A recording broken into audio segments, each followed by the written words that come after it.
waxaan ku baaqaynaa nabad waxaan ku baaqaynaa nabad waxaan ku baaqaynaa nabad guriceel nabad baan ugu baaqnay cay baan ugu baaqnay dhuusamareeb nabad baan ugu baaqnay galmudug oo dhan nabad baan ugu baaqnay colka allahay naga bixiyo qorqor gobolka adaa u dhashay meelaan xabadu ka taagnayna lama arko qorqorow waxaad yeelaysaa garabkaadaan taagannahay laakiin qaabka aan garabkaada ku taagnaan lahayn mataqaanaa waxaa kaaga harta adoo nabad qaata inaad nabad qaadato oo aad maaragtay dadka u dhimriso oo laxaw maaragtay galmudug maaragtay meel kastaaba la gaarsiiyo saasaan rajaynaynaa dowladda galmudug joojiya xabad caqligu ha shaqeeyo ha laga fikiro in la wada hadlo waxaan rabaa inaan labada kelmadood oo aan meeshan isugu nimid anoo ku hadlaya sama jeclaha galmudug afkooda anoo ku hadlaya waxaan rabaa inaan baaq nabadeed meeshan aan ka jeedino waxaan leenahay xabadu wiilaa ku dhinta ee wiil kuma dhasho waxaan ilaahay ka rajaynaynaa in xabadda la joojiyo in mataqaanahay dadka reer galmudug magaalada guriceel moodan in ka badan 500,000 ayaa ku nooleyd bannaankayna maanta yaalaan abcadoodii iyo marastoodii indhoolahoodii dhagoolahoodii dadkoodii liitay oo awalba maaragtay maalka ahaa waxay joogaan maanta bannaanka waxaa ku helay roobab mahiigaana waxaa ku helay mataqaanaa haddii ilaahay ku idmahayo dhaxan waxaa ku helay haddii ilaahay ku idmahayo mataqaanaa kanaaco waxaa ku helay haddii ilaahay ku idmahayo waxaan ka baqaynaa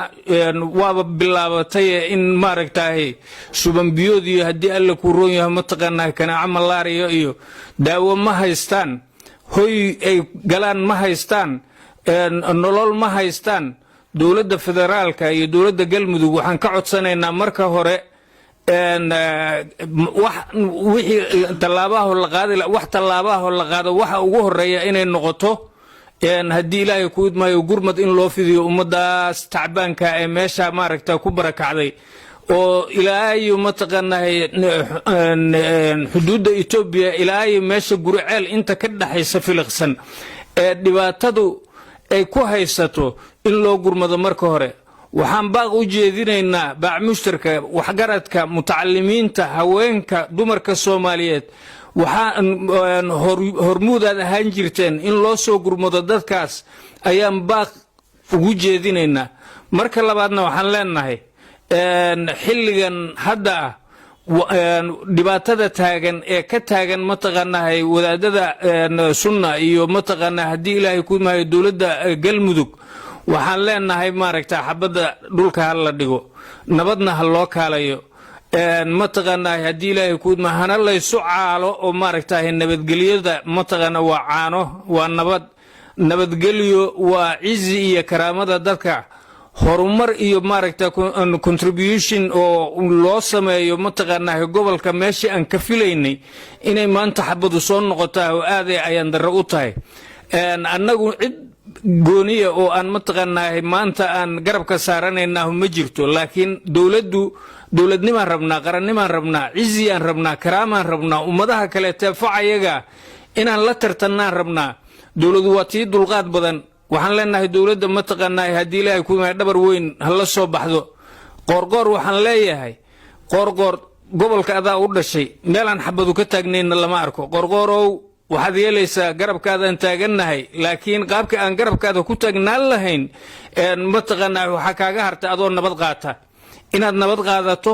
oo aad maaragtay dadka u dhimriso oo laxaw maaragtay galmudug maaragtay meel kastaaba la gaarsiiyo saasaan rajaynaynaa annagu waxaan ku baaqaynaa odayaashii galmudug haddaan nahay oo dhammaanteen waxaan ku baaqaynaa oon 12 beelood aan isku warsannay inaysan maanta xabad ku habboonayn maaragtay galmudug inay ku habboon tahay nabadgelyo ayaan maaragtay ku baaqaynaa nabadgelyoaan ku baaqaynaa waxaana noogu horeeya oo nabadgelyada horteeda ah dadka masaakiinta ee abcada ah ee bannaanka yaalla in loo gurmado gaala iyo muslim wax alla wixii wax tari kara ayaan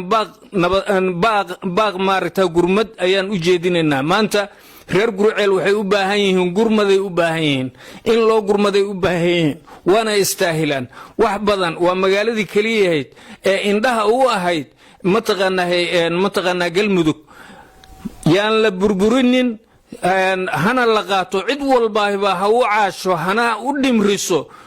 meesha la yiraahdo gurceel haday baabado waxaan u malaynayaa maaragtay wax badan halaabi doona insha Allah ta'ala ilaahay ma haleeyo rabbina ha badbaadiyo ummadda waxaan leeyahay haddaan nahay odayaashii waxgaradkii reer galmudug waxaan u naxaynaa galmudug waxaan u naxaynaa shacabka reer galmudug waxaan tilmaamaynaa dhibaatada jirta waxaa maanta bannaanka yaalla waayeel indhoole cuuriyaan iyo dad danyar ah baa maanta bannaanka yaalla dadkaana mas-uul loo yahaye geedaha mas-uul looma aha waxaan leeyahay bal war kale ha joogee dadkaa ha loo gurmado roobabka ha looga gurmado baahida ha looga gurmado qorraxda ha looga gurmado xanuunka ha looga gurmado horta dadkaa sabiga ah ee haddaa laba koodnana maanta hoygoodii ka barakacay ee geedaha hoos yaalla waxaan leeyahay mas-uuliyiinta galmudug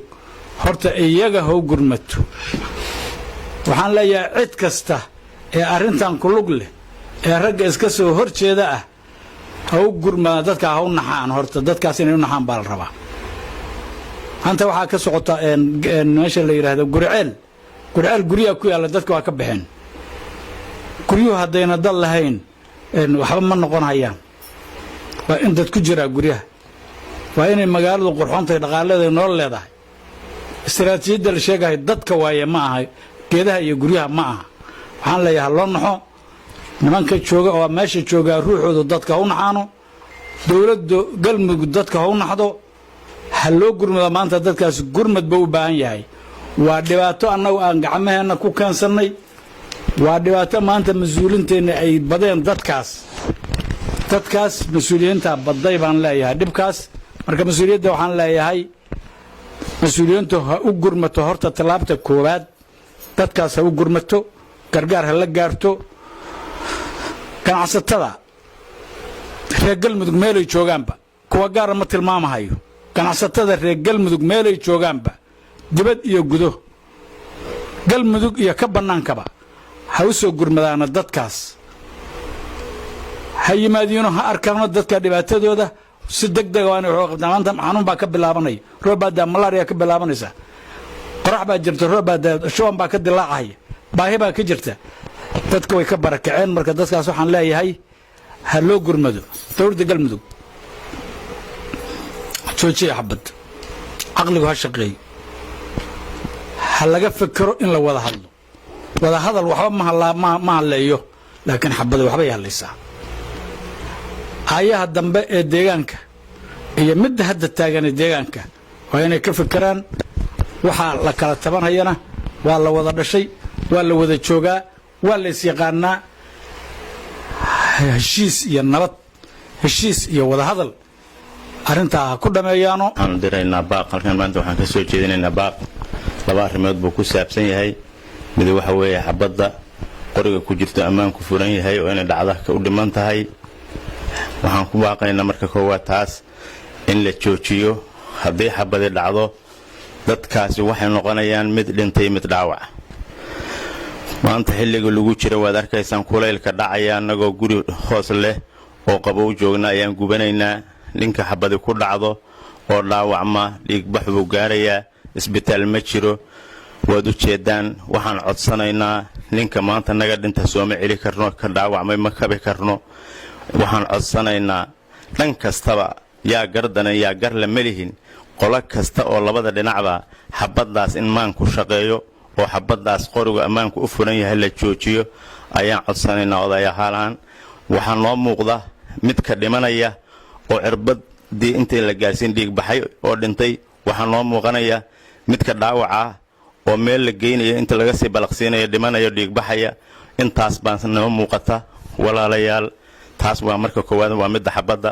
midda labaad waxaa inoo muuqata magaaladii gurceed oo goobtii ganacsiga galmudug ahayd oo camirayd oo maanta foora ah oo jiingadaheedii bisadihii ay iska hoos jiifaan waa murugo labaad waxaa noo muuqata dadweynihii magaaladaas taagnaa oo bannaanka jiifa hooyada cunuga dhabta saaran yahay oo shumayo oo wax u daweynaya la arag oo caanihii ka go'een oo odagu xamaali lahaa meel u dhaqaaqahayn oo isagoo baahan korta dhabta ku haysata ayaa noo muuqata walaalayaal waxaa noo muuqda aabbihii carruurtaas dhalay oo inta meelu u dhaqaaqa waayey meeshii guriga iyo u dhaxayda geed agtiis fooda ku haya oo wuxuu u laabtahayn oo wuxuu la laabtahayn oo wax u gargaarayahayn oo wax u naxayahayn intaasaa noo muuqata walaalayaal waxaan leeyahay inta wax garata hadday dawlad tahay hadday dawlad goboleed tahay hadday ganacsato tahay hadday jaariyad tahay hadday bila'aadninimo tahay hay-ad tahay dadkaasi waxay u baahan yihiin gurmad insaaniya waxay u baahan yihiin gurmad walaaltinimo waxay u baahan yihiin gurmad xabiibnimo waxay u baahan yihiin wax badbaadsha naftooda qofkii maanta xamaalo jiray oo dhayliga soo helay jiray oo wuxuu raba ha ku soo helo mid xamaashahaado mid wax caleen gadahaado mid jaad gadahaado wuxuu raba mid caana gada la arag wixiiba ay go'een oo meel u dhaqaaqahayn maantana wuxuu siiyahayn carruurtiisii waa muruga labaad noo muuqata walaalayaal waxay nahay carruurtaas gurmada walaalayaal waxay nahay dadka ilaahay uu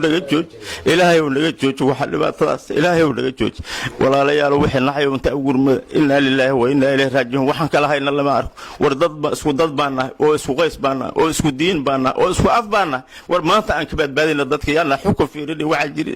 inna lillahi wa inna ilayhi waxaanu leenahay baaq nabadeed baanu jeedinaynaa waanu leenahay warxabada wiil bay dishaa xabadiyo wiil ma dhasho baashaa loo cagdhigo nabadda ha la xeeriyo taasaannu ku baaqaynaa odayaashuna dhammaantood way ku baaqeen waxaa soo haray dadka shacabkaa dowladda federaalka iyo dowladda galmudug waxaan u malaynayaa waxay dowladdan ku nahay waa shacabka haddaan shacab jirinayna dowlad ma noqdo waxaan leenahay shacabka ha loo dhimriyo ha loo naxo kuwa geedaha hoostooda ku jira carruurta shubanbiyoodka ku wada dhacay haddii ilaahay ku ron yahay daawo iyo raashin ha lala gaaro anuu midaan ku talinaynaa waa baaq nabadeed dowladda galmudug iyo midda federaalka labadaba waxaan ugu baaqaynaa in xabadda la joojiyo baaqa nabadda odayaasha beelaha dhaqanka ay soo jeediyeen in loo dhaganuglaadoo la maqlo taasaannu xeerinaynaa haddii ilaahay ku weedmaayo waxa weeye nabad baa naas lanuuga leh haddii nabad la waayo waxaa malaya maanta guraceel hadday ka dhacdo galmudug dambe inaysa jirayn waxaan leenahay haddaan waxgaradkii nahay odayaashii nahay beelihii meesha 11 beelood aan nahay waxaanu leenahay xabadda ha la joojiyo meesha geedaha la xukumi maayo waxaa la xukumaya dad beehay dadka markasta haddii la laayo nimankaa nin walba meeshii awal ka yimid buu ku noqonaya dadka joojiya xabadda joojiya islaamnimo ku joojiya muslimnimo ku joojiya xabadda joojiyaan leenahay waxaan kaloo leenahay oo hadda caddaynaynaa dadka waa dhibaataysan yahay roob baa da'ay meel geeda hoosteed buu wada yaalyaaliin teendha ma haystaan raashin ma haystaan wax alla wax haystaan ma haya reer galmudug dadka magaca la baxay waxaan rabnaa inay dadkaas inta u soo gurmadaan ay ogaadaan horta meeshay yaalliin waxaa isugu yimid odayaashii dhaqanka 11 beelood ee galmudug ee ku shirgowday galmudug halkan waxaan ka soo jeedinaynaa baaq nabadeed galmudug nabad baan ka rabnaa haddaanu nahay dhaqankii galmudug qodobka labaad waxaanu rabnaa dadkii makasta ahaa oo carruurta ahaa oo waayeelka ahaa oo curyaanka ahaa oo jiroolowga ahaa oo barakacay dad ka badan 500,000 oo qof dadkaasi hooy ma haystaan daawo ma haystaan biyo ma haystaan qorraxdiioo ku kulul roobkiioo ku yimid shubanbiyood inuu ku dhaco qarka u saaran dhammaan dowladda federaalka dowladda galmudug waxgaradka iyo ganacsatada galmudug aqoon-yahanka galmudug haweenka galmudug ururada bulshada galmudug hay-adaha samafalka intaba waxaan si degdeg ah uga codsanaynaa dadkaas barakacay oo xaaladoodu sidaas tahay oo 2 toddobaad bannaanka iyo qorraxda iyo roobka ku dhiban waxaan rabnaa gurmad degdeg ah oo aan loo kala harin in la sameeyo oo ay ugu horeyso dowladda federaalka oo ay ku xigto dowladdeeda galmudug oo ay ku xigto bulshadayada qaybaheeda kala duwan ganacsatada ururada bulshada aqoon-yahanka mas-uuliyiinta cid kasta oo wax garanaysa arrinta taagan ee galmudug ee dagaalada iyo dhibta dadka ku dhacday iyo barakaca inaan ka hadalno dagaalada inaan ka hadalno nabad baan ku baaqnay in la joojiyo labada dhinacba xal lagu laysaga yimaad waan ku baaqaynaa nabad baan ku baaqaynaa xabadda in la joojiyaan ku baaqaynaa hadday dhinacaas tahay iyo hadday dhinacaan tahayba dowladda iyo culummada intaba waa dadkii ama aqoon-yahanka ahay ama caalimiinta ahay ama aan haddii alla kuu roon yahay wax xun iyo wax fiican kala yaqiin haddii ayagii dagaal bilaabaanna wixii kasii aan waxba ogeyn waa ku le'anayaan marastu waa ku le'anay waxaan leenaha dagaalkaa la joojo ilaah darta ha lagu joojo haddii alla kuu roon yahay dadka ha loo naxo qofka dadka u naxa ilaahay baa waxa weye wuxuu doono siinaya taas waa xagga dagaalka nabad baan ku baaqnay xabad joojinaan ku baaqnay hadda ka hor ma dhicina inaysan dhicinaan codsanaynaa dadka barakaca oo qorraxda iyo dhibka iyo kulaylka guryahoodii laga eriyey waxaan leenahay hay-adaha dowlad federaala caalamka cid kastee dadka wax kule iyo deegaanka in loo gurmadaan codsanaynaa in la badbaadiyo nimanka oo hadda galmudugta xabadda isu wata ama kala hogaaminaya galmudug intaas maaha waa ka badan tahay mas-uuliyiinteedii culimmadeedii aaqaladeedii meeday xaggay jiraan ma labada nimay la kala jiraan oo hadda qoryahaasu haysata waxaan codsanaynaa in la keeno galmudug soo baxdo odayaasheedu soo baxaan akhyaarteedu soo baxaan siyaasiyiinteedu soo baxaan hantilayaasheedu soo baxaan dadkan wax la kala yidhaah wax la kala celiyo ayaan aad u codsanaynaa wax hadda hadalhoo kaloo meesha ka dhimanu ma jiraan akhyaartii horaan la qabnaa war go'aan uu ahaa war suuqa ku jira waaye war magaalada laga qaba waaye war ummadda dhan wadanaynaysa waaye warkan ka hadlaynaa ma ahan war 10 nin oo isu timid iyo wax la mid ah ay isu kaysadeen waxaan ku baaqaynaa annaga 11 beelood ee galmudug ku shirkoobay aan nahay waxaan ku baaqaynaa baaq nabadeed baaqayagu waa nabad dawladdana waxaan ka rabnaa iyaduna inay nala qaadato nabaddaas oo dalka hadduu dadku dhinto uu xumaado dawlad loo noqon maaye dalku oo nabad baaq iyaduna soo jeediso oo nala qaadato fadlan waana ka codsanaynaa dawladdu inay baaqaan nabadeed nala qaadato annaguna waxaanu isugu nimid haddaanu nahay 11 beelood ee galmudug wixii ka joogay in baaq nabadeed baan ku baaqaynaa taasi waa midda labaad waxaan ka codsanaynaa dawladda federaalka muddo fara badan oo 30 iyo wax la jira maalmooda iyo dadka guriceel bannaanka yaala qorrax yaala gaajo u yaala dayac u yaala jirre u yaala waxaan dawladda federaalka iyo dawladda hadday dawladnimo jirto oo Soomaalinimo jirto oo alla ka cabsi jiro waxaan ka codsanaynaa iyadoon daahin dadka meesha ku dilan oo qorraxda iyo gaajada ku dishay oo qabowga iyo dayacu iyo gaajada ku dileen si degdeg ah inay dawladdu wax ula gaadho badar iyo biyo iyo waxay huwadaan iyo waxay xidhaan naf qalbigana ay u sheegto inay u baaqdo waliba dadku guryahoodii hadduuba jilcay inuu ku soo noqdo oo ay baaq nabadeed jeediso oo dadka dhegtiisa inay dawladdu haddii alla idma ay dadkaas yacni jawaab degdeg aan ka rabnaa haddaan nahay duqaydii culimo iyo haddii alla idma waxgaradkii wixii meesha isugu yimid waxaanu leenahay dawladda federaalkii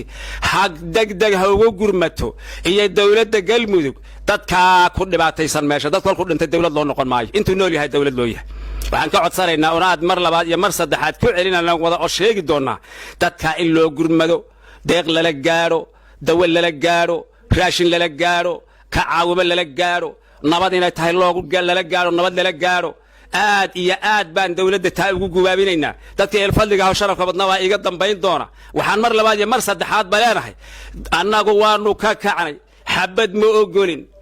cid caayimayno cidna taageeri mayno ma annaan culimada wax kama sheegayno dawladdana wax ka sheegi mayno nooma bannaan inaanu wax ka sheegno culimada wax ka sheegi mayno waa walaalahayo dawladda wax ka sheegi mayno waa walaalahayo midna taageeri mayno midna radii mayno waxaanu leenahay aqligu ha shaqeeyo diintuna ha shaqayso dawladnimaduna ha shaqayso sharafku ha shaqeeyo dadka gubaanaanka yaalla ee dayacan ha laga qaado dadkana nabad ha loo sheego si wixii baahan ha la baahi tiro wixii gaajaysan ha laga bixiyo dhaxanta iyo qorraxdana ha laga soo xareeyo